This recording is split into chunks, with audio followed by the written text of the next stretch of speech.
আসসালামু আলাইকুম, welcome my YouTube channel Nuseba fashion হাউসে আপনাদের স্বাগতম। তো আমি কিভাবে কট পাইপিং বানাই বা কট পাইপিং বানাবেন আপনারা সেটাই সহজভাবে বুঝিয়ে দেব।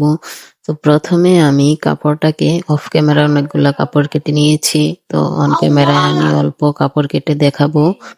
তো এই কাপড়টা দেখেন আড়াআড়ি কাটা, সোজা কাপড়টাকে আমরা আড়াআড়ি কাটবো। তো আমি 1.5 ইঞ্চিতে 2 ইঞ্চিতে যে যার পরিমাণ মতন আমি 2 ইঞ্চিতে কেটেছি। তো এই যে কাপড়টা আড়াআড়ি করে কেটে নেব। কেটে মানে সবগুলা কাপড় কিন্তু একসাথে জয়েন্ট করব না, আলাদা আলাদা ভাবেই সেলাই করব। তো কিভাবে সেলাই করি সেটাও আপনাদের মাঝে শেয়ার করব। তো চলেন শুরু করা যাক। এই সেলাইটা কিভাবে আমি করি, সেলাইটা এই দেখেন কাপড়টা আড়াআড়ি ভাবে চিকন করে নিবেন। প্রথমে যে কাপড়টা ভাঁজ করে নিবেন, মুখের যে অংশটা সে জায়গায় একটু মোটা করে রাখবেন বা সেলাইটা মোটা করে দেবেন, যেন উল্টাতে মানে সুবিধা হয় আর কি। তারপর চিকন করে সাইডটা কিভাবে সেলাই করি দেখেন, ঠিক সেম ভাবে চিকন করবেন।